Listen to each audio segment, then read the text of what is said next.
नमस्तेऽस्तु महामाये श्रीपीठे सुरपूजिते शङ्खचक्र गदाहस्ते महालक्ष्मि नमोऽस्तु ते। नमस्ते गरुडारूढे कोलासुरभयङ्करि सर्वपापहरे देवी महालक्ष्मी नमोऽस्तु ते। सर्वज्ञे सर्ववरदे सर्वदुष्टभयङ्करि सर्वदुःखहरे देवी महालक्ष्मी नमोऽस्तु ते।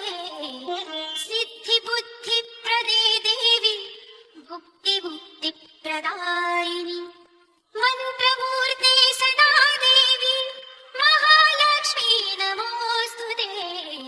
आद्यन्तरहिते देवी आद्यशक्ते महेश्वरि योगजे योगसम्भूते महालक्ष्मी नमोऽस्तु ते। स्थूलसूक्ष्म महारौद्रे महाशक्ते महोदरे महापापहरे देवी महालक्ष्मी नमोऽस्तु ते। पद्मासनस्थिते देवी परब्रह्म स्वरूपिणि परमेशि जगन्मातर् महालक्ष्मी नमोऽस्तु ते।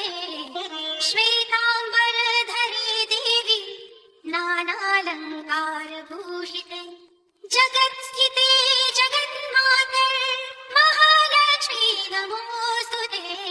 महालक्ष्म्यष्टकस्तोत्रम् यः पठेत् भक्तिमान् नरः सर्वसिद्धिमवाप्नोति राज्यं प्राप्नोति सर्वदा। एककालं पठेत् नित्यं महापापविनाशनम् द्विकालं यः पठेत् नित्यं धनधान्यं समन्वितः त्रिकालं यः पठेत् नित्यं महाशत्रुविनाशनम्